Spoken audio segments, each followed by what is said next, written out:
Pilot আমার সাথে বেইমানি করেছিল একটা, সেটা হচ্ছে স্কটল্যান্ডের সাথে ম্যাচ ছিল আমাদের। ওই ম্যাচটা জিতে আমরা ওয়ার্ল্ড কাপে কোয়ালিফাই করেছিলাম। তো পাইলট লিও ভাই আকরাম মিলে ডিসিশন নিল যে পাইলট নাম্বার 3 ব্যাটিং করবে। তা নাম্বার 3 ব্যাটিং করতে আসলো, আমি নাম্বার 4-এ আসলাম, দুজন ব্যাটিং করছি। পাইলট অ্যারাউন্ড 30, আমি তখন 20-30 হবে। তো ওই ম্যাচটায় একটা এক্সটার্নাল একটা ছিল, অ্যানাউন্সমেন্ট ছিল যে যে ম্যান অফ দ্য ম্যাচ যে হবে তাকে একটা ডেস্কটপ কম্পিউটার দেওয়া হবে, পুরো ফুল সেজ। হ্যাঁ, ফুল সেজ। তখন ডেস্কটপ কম্পিউটারটা বড় ব্যাপার। তা আমার বউ পড়তো কম্পিউটার সায়েন্স অস্ট্রেলিয়াতে। তা আমি পাইলটকে বললাম, পাইলট তুই ম্যান অফ দ্য ম্যাচ হ। ও দুজনেই তখন 50 করে ফেলেছি। তুই ম্যান অফ দ্য ম্যাচ হ আর আমি ম্যান অফ দ্য ম্যাচ হই, তুই কিন্তু আমার ডেস্কটপটা দিয়ে দিবি, আমার এটা লাগবে। ইনফ্যাক্ট ও ম্যান অফ দ্য ম্যাচ হয়েছিল আর ডেস্কটপটা দেয়নি আমাকে।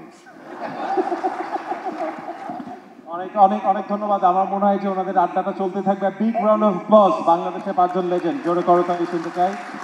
ধন্যবাদ আপনাদেরকে, আসন গ্রহণ করবেন।